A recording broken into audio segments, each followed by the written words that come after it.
What's up, guys and gals, and welcome back to the Nerd Castle. Today in the world of indie games, we're going to be taking a look at a demo for These Doomed Isles that the developers sent over in preparation for Tacticon, which happens pretty soon on Steam. I think it happens somewhere in the 20s of September, 23rd, 22nd, in there somewhere. I don't know where this video is going to go live, so this demo may be playable for you by the time the video goes up, or at least shortly playable, but I don't really set out my schedule. I kind of go with whatever I think my audience is going to like the best each day as things come to my email, and so things get moved around a lot. What is These Doomed Isles?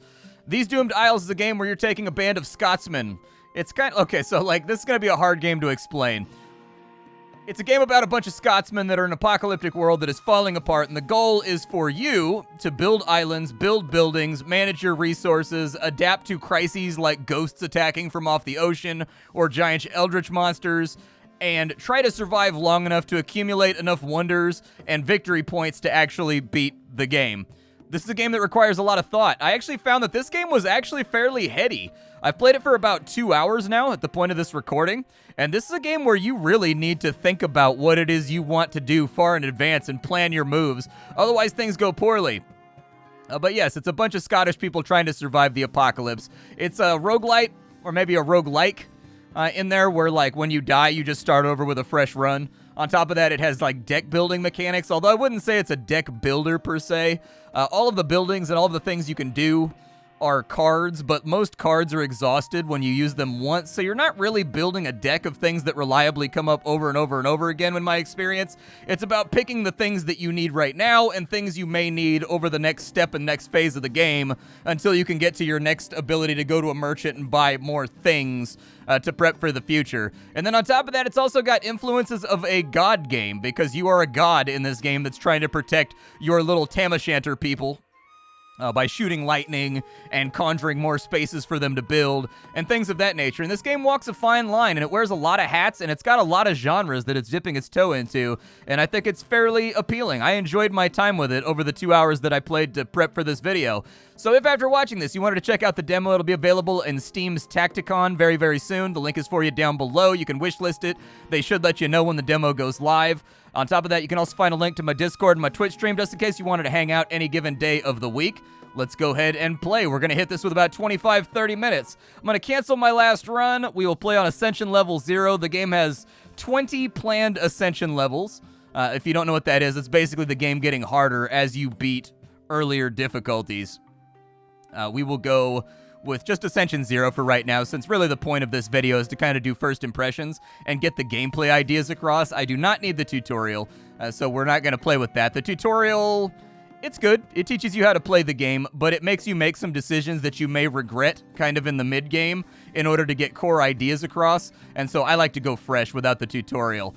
Let's talk about the UI. So in These Doomed Isles, this is the world that we're going to be playing in. The goal of the game is to colonize as many islands as possible and build wonders and defeat enemies. Every year that you survive, you're going to get victory points. Every wonder you build, you're going to get victory points. If we can fill up this meter, we win the game. We lose the game if either our happiness hits 0%, our food hits 0, or if our shrine is destroyed by any threat that comes in off the ocean. We have villagers. These villagers cannot do any work until they have a house to live inside of, so until you play a cabin for them to live inside of, or like a manor or whatever else, they will not be converted into workers that can then be applied to buildings. We have wood, which is the primary building resource of the game. Inside the tutorial, it said for now, everything can be built with wood and gold. That makes me think later on there's going to be other resources that you're going to have to stockpile as well, like iron and stone, but as of right now, those are not implemented into this demo. The final important stat that you need to know about is faith. You get faith for basically taking care of your people's needs, making sure that they're fed and that they have houses. And then faith is the currency that you're going to use to conjure miracles, raise land out of the water. You can recycle your hand using faith. Bunch of various uses for it that are all going to be good, and so we kind of want to build that up. For right now, let's play the game. We've got a land card right here. The card explanation, basically top left is what the card costs in order to play. At the bottom, it'll tell you how many times you can play this card before it is exhausted and deleted from your deck. And then this is the shape of the card right here. So there's a little bit of like a Tetris influence as well as you try to like slot in new lands and make everything work. We could put in a land bridge right there. That sounds great to me. So we've already claimed a second island, and it's a girthy one, which makes me pretty happy. We've got a little L block right here. I'm just going to expand my land right there with the L block and make it a little bit larger. We do have a forest. We probably want to prep with the forest and figure out what we want to do with it. Before we go anywhere, though, I should build some houses. So we'll put a house right there, and we will put a house right there. As you can see, our 4 followers have now been housed, and they have been converted into workers, and we are no longer losing happiness turn by turn. Harvest, this button over here, this is going to be at the beginning. I think at the end of summer every single year, your end turn button turns into a harvest button. What that means is harvest is you going to the shop and spending your gold to effectively buy your deck for the next year of things that you think you might need. And this game walks a very, very fine line. There is a meta here that you need to figure out of like what resources do you produce versus which ones do you neglect. If you have a huge food surplus, you can ignore that for a little while, but let's generate some gold or generate some wood or generate whatever else. I think we've got a solid shot right here actually at playing a forest. I mean, the other option is we could play the forest sort of like right here. I mean, I guess we could also use this land over here. We've got like this giant open area. There's a bunch of buildings that benefit from having adjacency with forests. And so we kind of want to like pre-set up forests so that we can assign buildings to like woodcutters or like hunters or like foragers, so that once we have those buildings, we have a nice forest already over here and created that we can put those buildings next to so that our production is nice and spicy. Let's go ahead and do our draft. So we have a panning hut. I want that. That allows us to generate gold for every worker that we put inside of it. We have a forager over here, which is great. That's exactly what I was looking for, so we'll take that as well. That allows us to get wood and food. In the early game, I found that the forager building is by far the strongest building in the game. It's really, really, really good. It basically eliminates the need for farms. It eliminates the need for lumberjacks. One well-placed forager will last you probably the first 3 or 4 years of the game without you ever having to worry about resources, and so I like it. We've also got a cabin over here. I'm going to take that so that I can pre-prep for more immigrants that are going to come in every single year. We're going to re-roll this for $2. We've got a fishing platform right there for food, which is pretty good. Lumberjacks, logging camps. I'll take the platform. And don't want any of that. Don't want any of that. And another cabin's fine, and that'll hold us till the next year. Now, the entire game does have a seasonal system as you pass your turns. There will be snow on the ground. It will change the overall color motif. That's a really, really nice detail. The only thing that I find that I wish that it had is like your little villagers. They should walk around and stuff. They should be like on the islands when they're not assigned to a job, just kind of walking around. We need to get the panning hut put down, so that's going to be really important. So we'll get the panning hut put down right there. You can call me Panning Tatum because I'm out here getting this gold. And then we've also got a forest on this side that I think we can do something beautiful with. There's got to be, yeah, I think that's our play right there. So we'll put that right there. And then we've got a forager's hut right here that we can play. And if I assign, it auto-assigns villagers. I don't know if there's an option to eliminate the auto-assignment, but I would like there to be an option to eliminate auto-assignment. But anyways, as you can see, we are now producing 8 food, and we are producing 4 wood per turn. So 4 of it is being eaten. We're producing 8 and 4, so we're getting +4/+4 after people eat their fill. That's good. We want to build up food for a little while. And then we're also generating 4 gold per turn right here. It ain't much, but it's something. And then we have faith is low, gold reserves are low. That's fine. I'm okay with that. We'll go ahead and we will put in maybe another house around here somewhere. I don't know where I want to put it, though. I'm just going to put it right there. That'll be fine. Put her there. And now it is Vintar. And Vintar, we need to decide where we want to put all of our stuff. That's an easy win right there, so I'll go ahead and take that. And we do have a 4 slot right there. We could widen that bridge up a little bit. We get a follower on the next turn, which is great. I don't have like any perfect, beautiful spots where I can put this. So I think I'm just gonna like widen the land bridge right here. Make it a little bit wider. I don't need another cabin for right now, so we can basically rest on our laurels there. The other option is I can summon some more trees right there to give us a better bonus on food and on work. They will consume these trees. Be aware of that. These trees are not permanent. These trees can be destroyed by enemies, and these trees will also be consumed, I think, every year by the forager. And so you want to keep some tree cards so that you can summon them in reserve just in case. Let's go ahead and head over to a new year. It's now spring. Our lumberjack has chopped down a tree, as I mentioned. That's going to be a thing we got to keep an eye on. And with the extra villager right there, we now only have a +3 food surplus. But we do have an extra worker, which is actually really, really nice to have.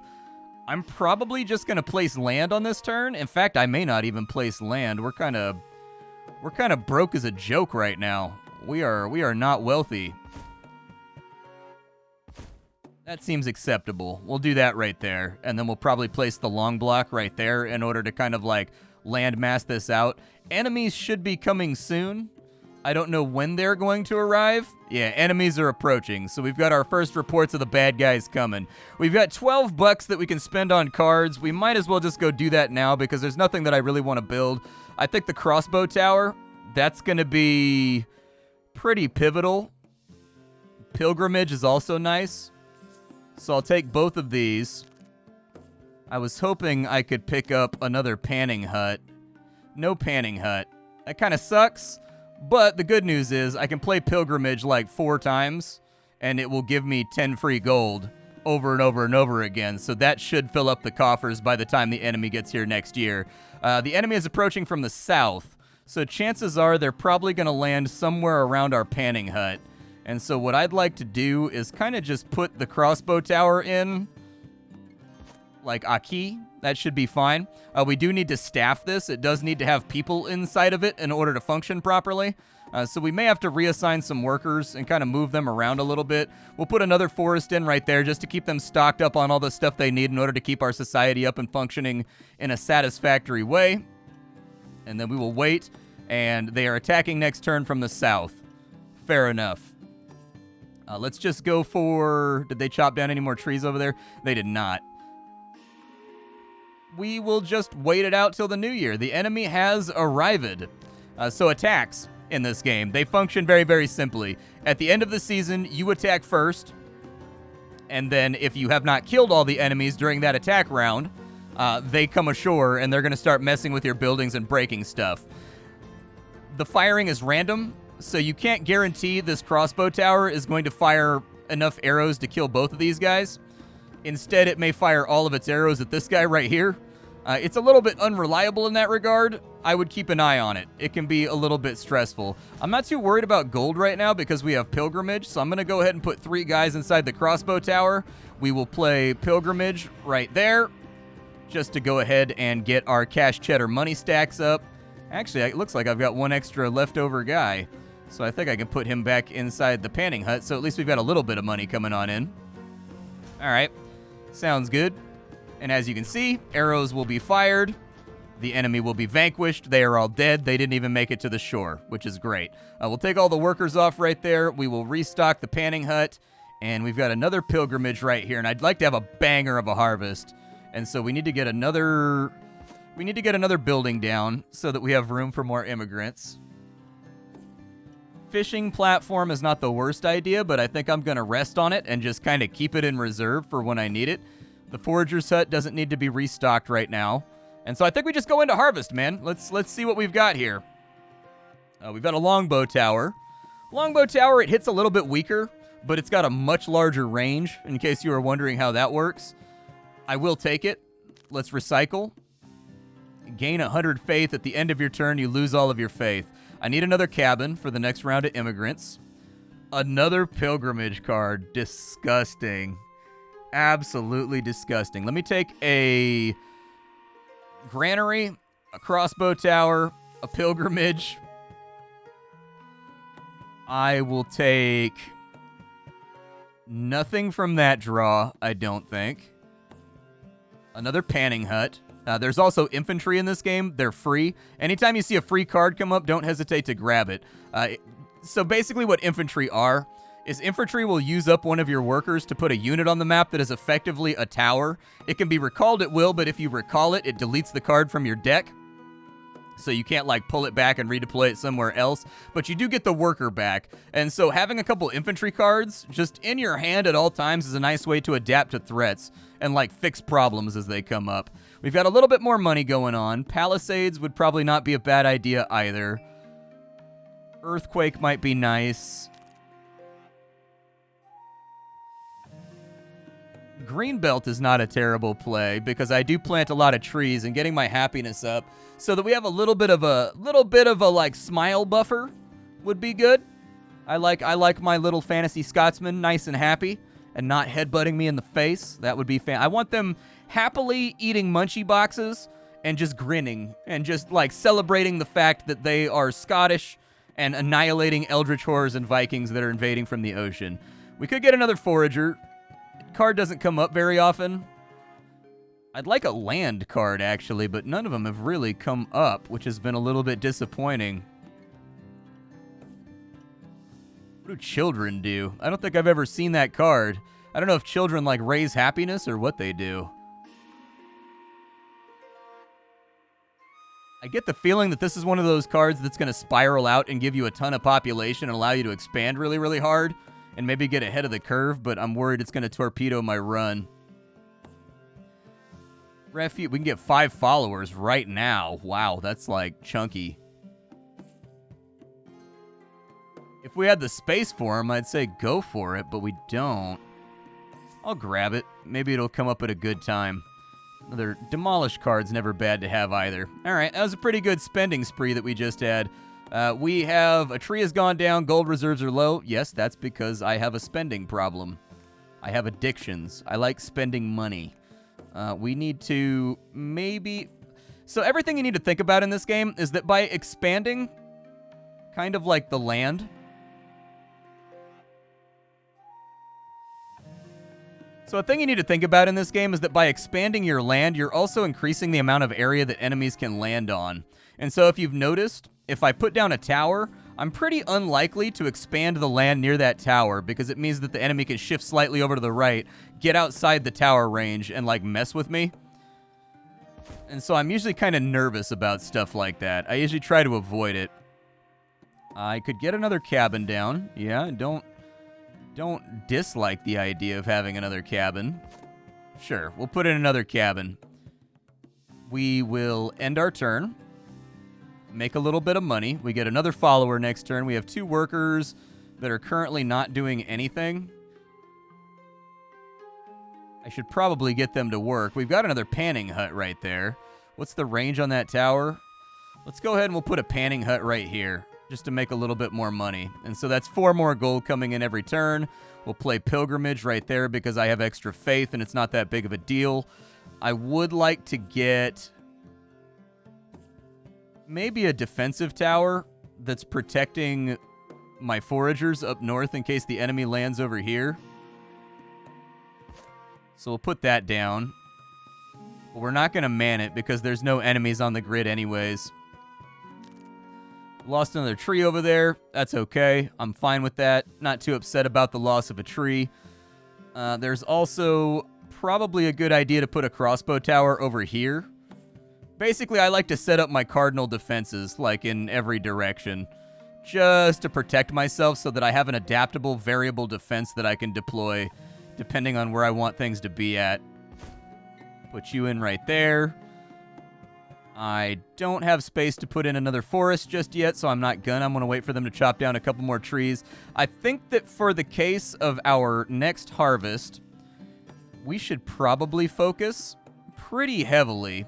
I would like to see spell effects added right here too. It's giving you it's giving you like screen shake, but I'd like to see light come down from the heavens and be like, oh, you know, like whenever you play a miracle.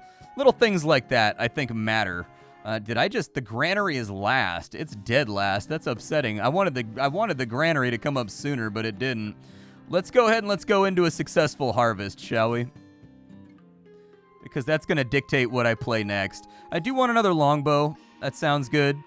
If we put the goldsmith adjacent to a panning hut, we get extra gold.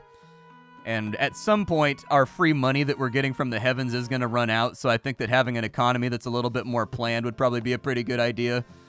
I like the idea of a lightning card so that I can eliminate any threats that sneak on through. Just have that kind of in my back pocket. 5% happiness for every enemy killed this turn. Relief might be helpful as well. Our happiness is not great.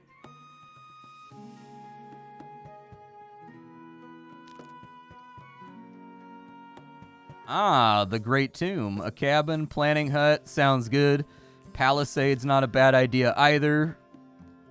We already have another forager, but I will take the Shield Knight, and that's got, like, what, 17 cards till next season? That's probably enough. We want to have some kind of, like, predictability in what we're going to be drawing as the enemies arrive.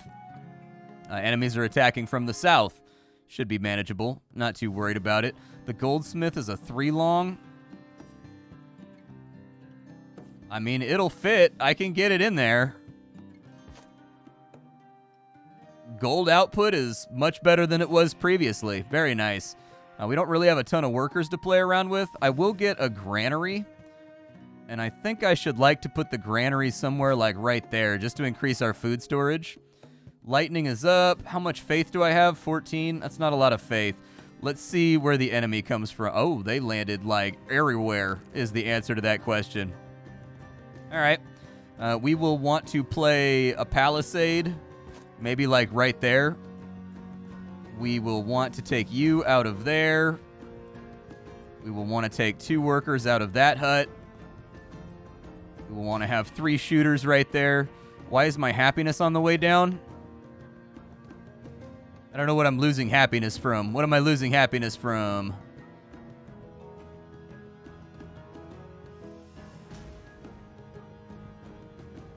Maybe it's because there's enemies on grid? I don't know. I'm losing happiness from something, and I don't know exactly what I'm losing it from.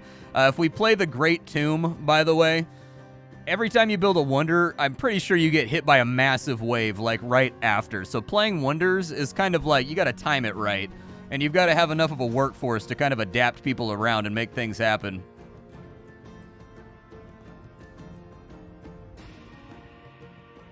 Another panning hut right there would be fire.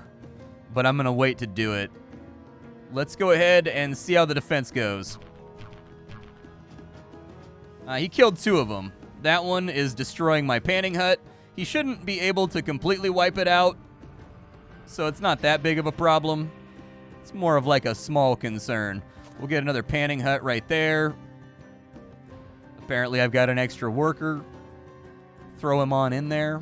Earn some cash money cheddar Skrilla ducats. I don't think it's a bad idea to get a fishing platform ready too, although we don't have a lot of fish around. Yeah, there's not any like real banger fishing spots over here. We can get 2 fish right there. We can get 2 fish right there.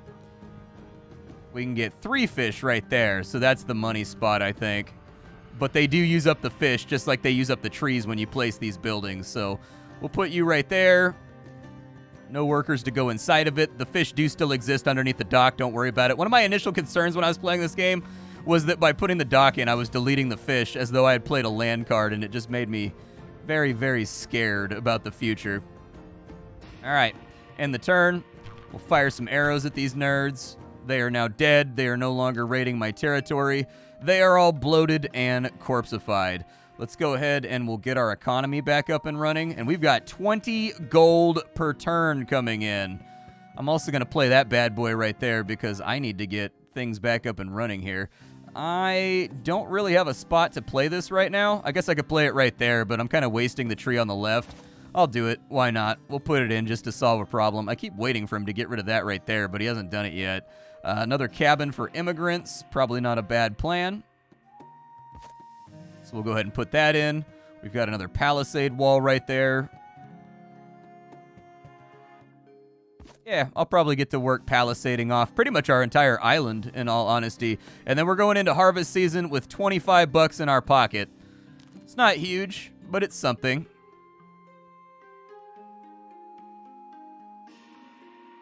Ooh, a stone house. Ooh, a big land. Yeah, I'll take the big land. I'll take the tavern. I will take palisade, a fish, a fishing boat. I think we're good on towers for right now. Like, I don't think we're going to need too many more. Miracle Harvest might be right. Maximum faith per follower in range might be nice.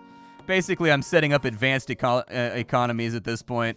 I only recycled that to see if another wonder would come up. But really, kind of an addictive little core gameplay loop. I'm not a big fan of card games, as I've said many times before on the channel.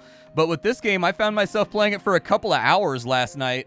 Just sort of like obsessively thinking about like what order I wanted to build things in, where I wanted my defenses to be at, where I wanted to put my walls, where I wanted to build like my various wonders and whatnot in case I got attacked.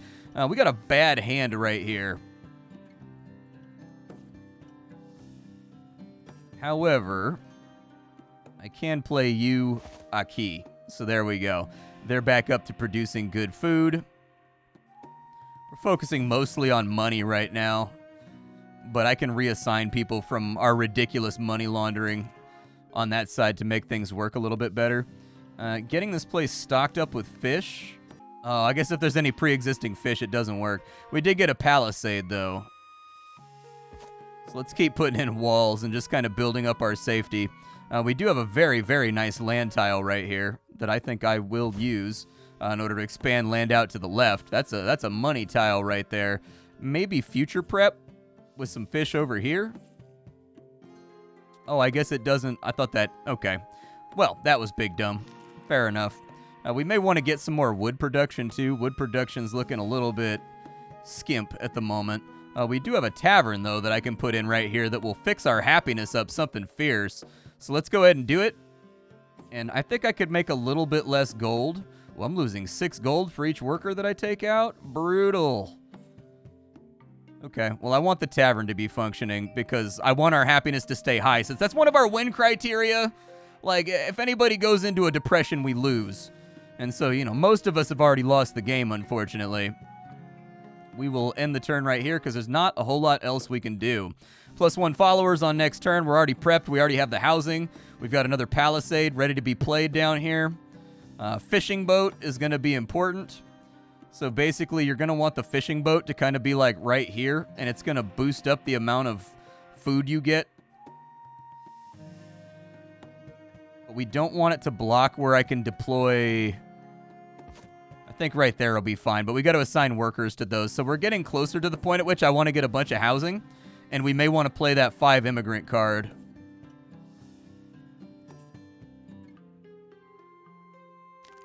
All right, we finally have a food deficit. That's okay, because I'll just assign a fisherman. Palisade is back up again. We will continue to kind of try to wall off our village along all sides. We got our big land once more. I will probably... Oh, I don't know. Big land right there to claim that island. Feels all right. We could play the Great Tomb. We're going to get attacked when we do it. There's that refuge card I was talking about.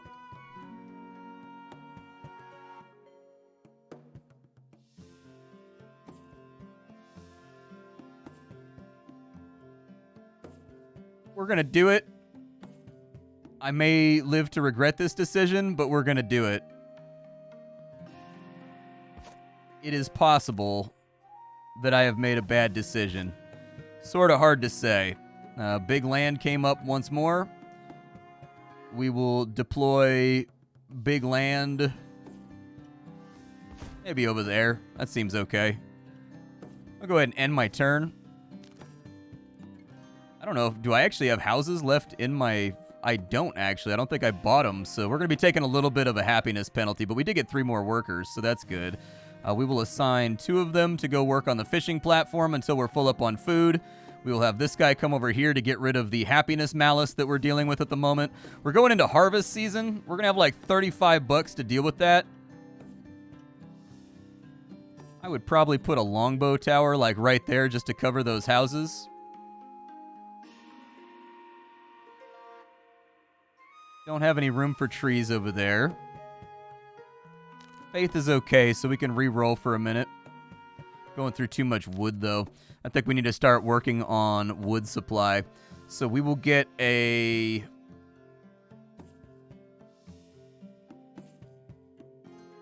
Let's call it a forest. We will call it a logging camp. We definitely need a cabin, and there's the ancient fort. That's another wonder.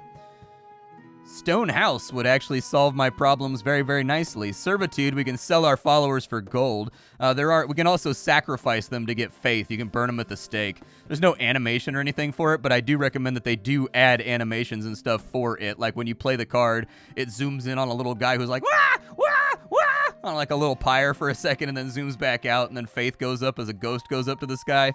Stuff like that, it matters, dude. Those little tiny details are what make a game really, really stick with somebody. Gain 100 wood at the end of your turn, lose all of your wood. I think we're all right now. I don't want to lose my wood. My wood has never betrayed me. Therefore, I will not take an opportunity to betray it. What shape is the lumberjack hut?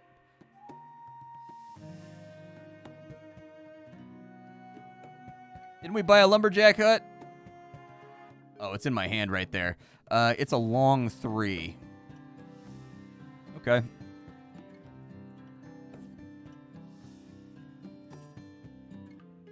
I don't know what its range is going to look like, but we'll kind of beefcake out this forest right here.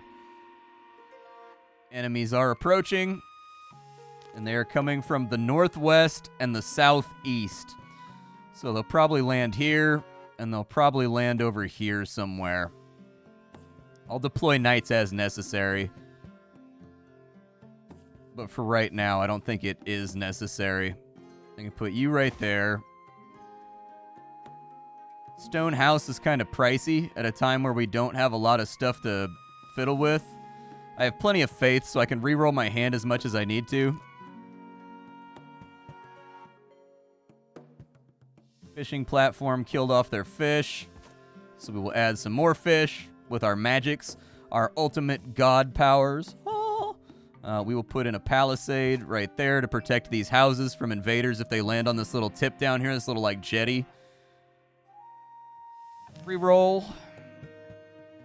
I wanted an altar around here somewhere to increase my maximum faith so that I can store more of it up, so that's good. Logging camp, you can be right there. We've already got 2 people working on it, so that should fix our wood supply. Downside is it's going to eat all these trees basically instantly. The logging huts are really, really, really hard on your forests. They're pretty brutal.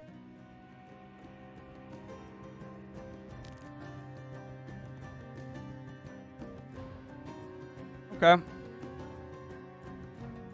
They may get that house right there, but we've got an extra house, so it's not that big of a deal. We should be all right. Technically, I can lightning this lady right here. There we go. Perfect. That one's got spell effects. You love to see it. All right, let's go ahead and shut down our logging economy. We will shut down our foraging economy just for the 1 turn. It's no biggie. We are going to have to do something about these guys right here, so we will put a shield knight right there to fight with them and try to avoid them getting around our defenses. I had wanted to build a tower right there, but we just didn't get to it. I'll probably put some javelineers right there too, just to help out. And then I wanted to continue palisading that area. They've still got like a little spot right there where they can attack from the sea, which sucks, but that's life. They only do like 3 damage, this building right here, so fair warning. Is that building still chewed on? No, it's that one over there. All right, give me some archers over there, and it looks okay to me. I don't hate what we have going on. I will play a fort just to get my 40 VPs. The fort basically gives anybody that's adjacent to it, it's got an aura around it. If any of your military are in that aura, they deal more damage. And then we've only got $22 for harvest. Okay, he killed off her. Fired all his arrows at her. They're attacking my house. They're attacking my Javelineer. We are officially under full attack right now because I played a wonder. And so things are getting interesting. Crossbow tower.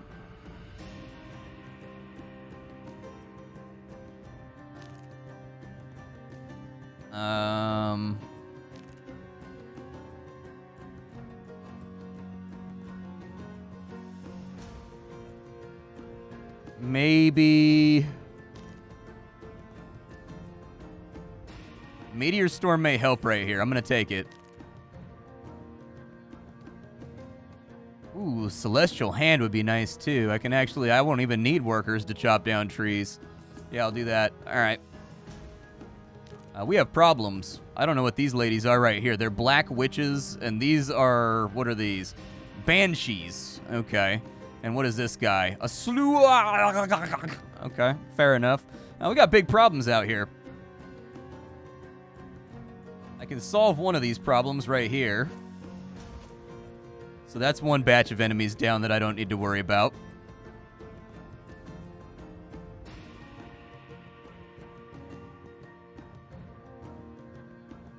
Our food economy is going to get a little rough for a second. I'm not trying to be negative.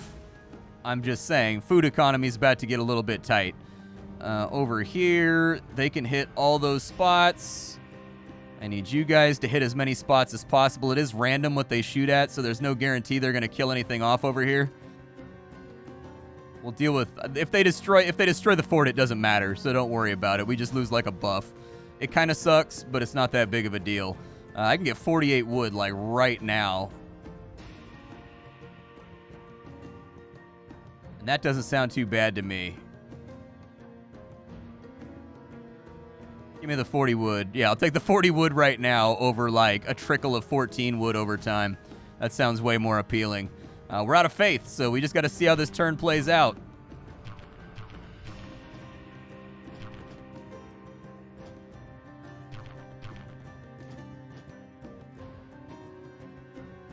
Oh, she went around.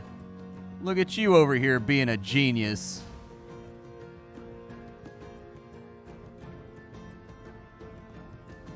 Looks like they're holding two guns.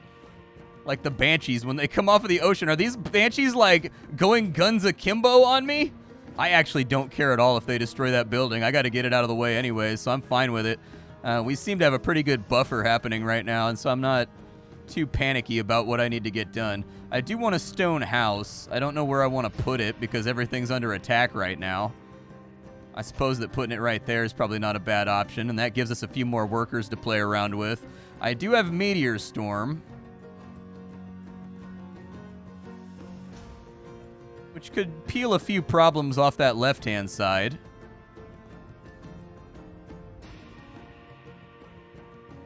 I don't have enough mana to do both of those, though.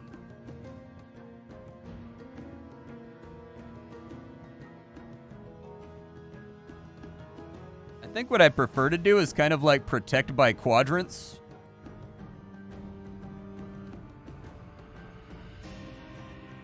I can kill those two right there. Or I can kill two over here. I don't know. Tough call. Like, I think... So he's going to kill her off. In a perfect world, if this was inverted, I would kill these two sluawas that are attacking my wood hut. But, like, I want them to kind of destroy the wood hut. Like, I don't really care. So I guess we'll nuke them. There we go. Those two are now officially dead. Reroll with my faith. See what I get. I got a crossbow tower. That's good because I need a crossbow tower. I don't need that many people inside said crossbow tower, though. I only need, like, the one. And then I don't need you guys inside of a longbow tower anymore, either. I just need one of you over here, because she's only got 1 health left. Let's go ahead and put them back on food production, just to kind of fix the food shortage that we have going on right now, because taking everybody off of their productive work was a little bit intense. And then we will head on into the... Oh, we've made, like, no money either. Huh. We got a problem.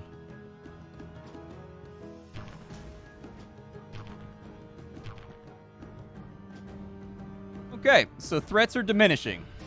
They are dying off. And these guys look like they may actually end up in range of the crossbow tower, although it's hard to tell. I think I've got lightning. I need to zap some of these guys. Like, that's just got to happen because I've got to... Uh-oh. Is that fire going to spread? That fire might spread. That worries me. Let's get... The goldsmiths are still doing their thing over here, even though I have no one producing gold. Fantastic. Oh, the panning hut's still doing its thing. It's still fine. All right, well, anyways, this is These Doomed Isles. I think this game is really great. I think it's really compelling. I think the core gameplay idea is solid. It plays well. It plays easily. The game just needs little details, little villagers walking around. When you put villagers in a tower, it should add like little silhouettes or little guys standing on the parapet. You know what I mean? Like, the music, I think, could be a little bit more on theme since we're obviously playing sort of like a Scottish-infused culture. Like, more bagpipes, man. Get the bagpipes and snares in there when the enemies arrive and whatnot.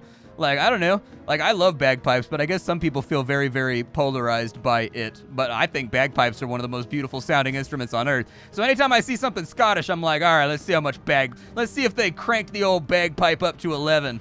But anyways, I'll see y'all later. Thank you for stopping on in. This game will be available in Tacticon in a couple of days. My name is Splattercat. I sift through the pile to find what's worthwhile in the world of indie games every single day so you don't have to. Today it was These Doomed Isles. Tomorrow it is something else. Thank you for hanging out, and that's all I got. Bye, everybody.